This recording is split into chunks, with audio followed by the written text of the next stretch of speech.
Well, a local man got to turn a hobby into a once-in-a-lifetime opportunity. We're joined by Case Dillon. Thanks for coming on this morning, Absolutely. Case. Thank you for having me. You have a podcast celebrating your favorite football team, the Detroit Lions. Yes. So, and you turned that into an amazing opportunity. You just started talking with your friends on the internet a few years ago, and now you were able to go and cover the Lions with legit media credentials at training camp. Yep. That's just amazing. So I guess my first question, though, is why the Lions? Well, I mean, I get that asked that all the time, but I went to college in Philadelphia back in 2004, and it happened to be when the Eagles went to the Super Bowl with Donovan McNabb and Terrell Owens. Yeah.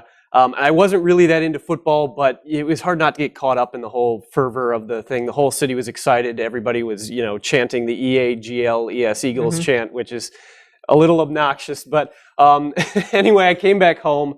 I was still into football, but didn't really have a team that I was following. But since the Lions are in the NFC North, and I have a bit of a tendency to root for the underdog, be a masochist. I don't know, however you want to put it. I kept watching them lose, and eventually I just kind of felt like they needed me, and I jumped on board, and the rest is history. Well, they haven't been able to do much with you as a fan. I'm sorry. Well, not yet. Not yet. But you've been able to do a lot of great things with that fan. How did this podcast get started? We actually started on Reddit, the website. There's a forum for the Detroit Lions on that website, and my co-host, who actually is the founder of the podcast, decided he wanted to do it. Talked to some of the people who were around the forum. Asked for anybody to come on and interview, and I went on the second episode, and then that was just kind of like he and I clicked, and that's how it really kicked off.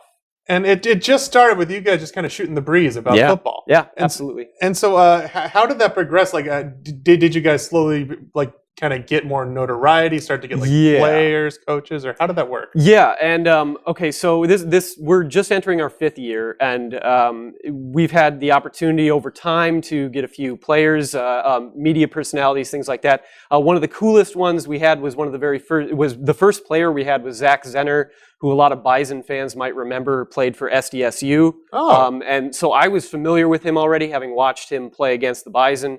And actually have some pretty good games against the Bison in his career at SDSU. So we got him on, and since then it's slow growth, but it just keeps going. It keeps getting bigger and bigger, and we're very happy with it. So how hard was it to kind of get through that threshold and get legitimate media credentials for training camp? Well, first of all, that was kind of a dream come true. We never really expected to get to that point, but as we've continued to grow and gain legitimacy, the team knows who we are now, which is kind of cool in and of itself. Like they're aware of our presence.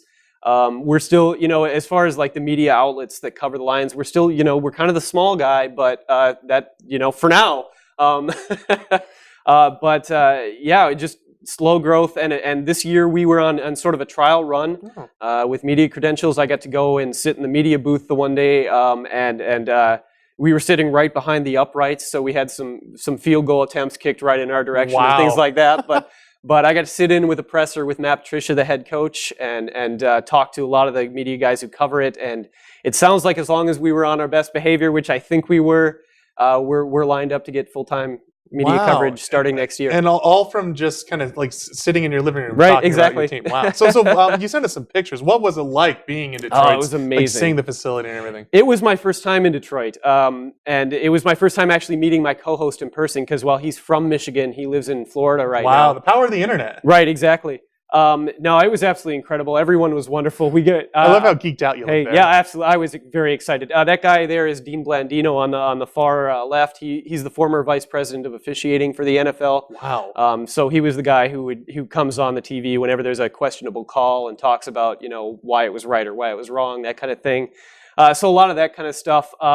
Great food in Detroit. I loved it. Absolutely. I was treated very wonderfully by everybody there. Wow. And got a private tour of Ford Field. Wow. So I got on the field, got to walk around the locker room. It was wonderful. Man, absolutely incredible. I'm jealous. I might have to start a podcast about my Denver Broncos.